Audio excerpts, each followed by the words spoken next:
Wordle best practices are those strategies you use to ensure you win the daily Wordle hand and win it in as few rounds as possible. Use Wordle best practices, and over time, you'll get better and better at this really fun daily puzzle.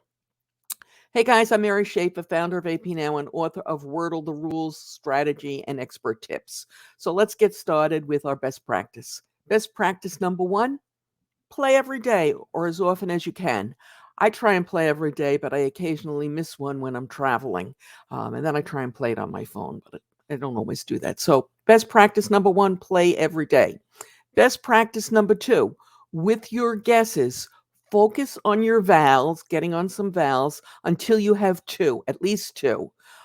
Try and identify the vowels as early as possible in the game, and you'll just progress better, faster, whatever.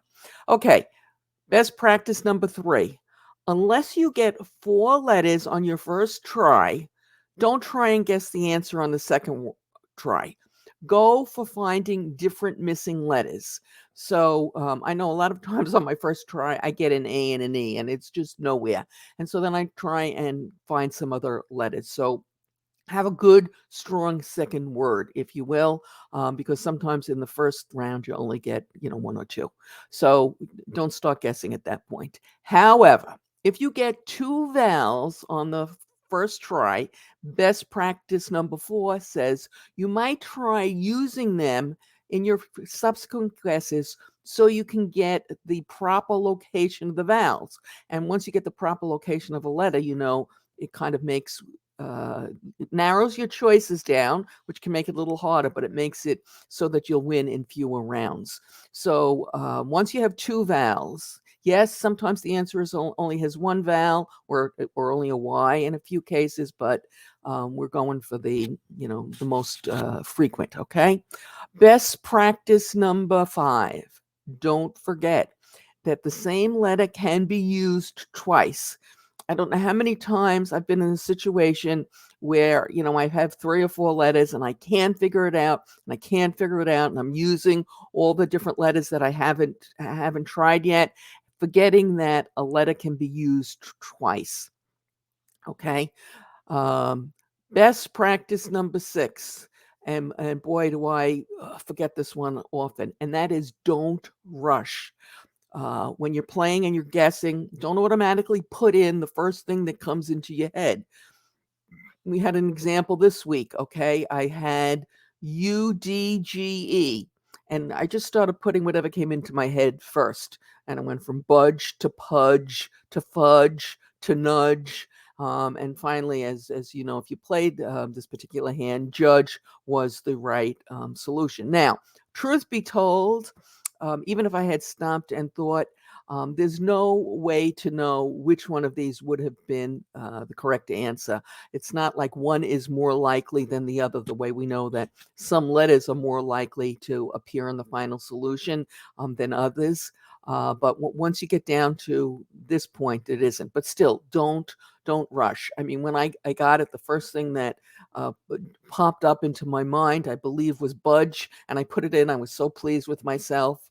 And then it told me I was wrong, and I went down the budge, pudge, nudge path. So don't rush, because sometimes when we rush, we make other mistakes. Okay, now before we get to the last handful of tips, we've got a few more, one of which practically everyone forgets, including myself.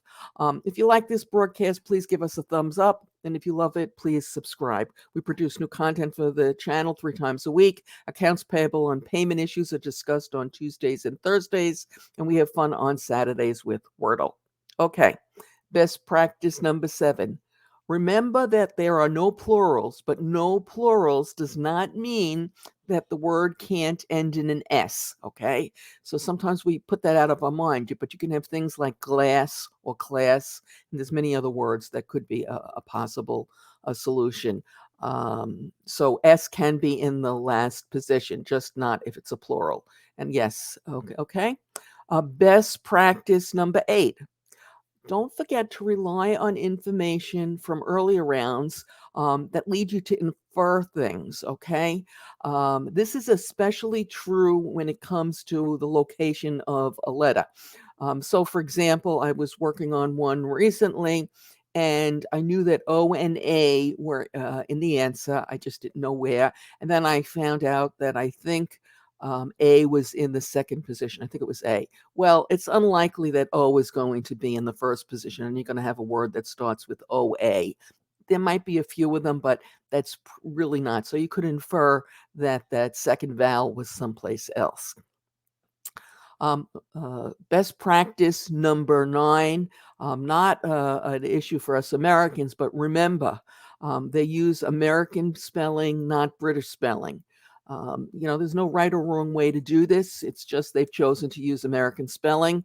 So just put it in the back of your mind if you normally use British spelling, that you have to now use American spelling.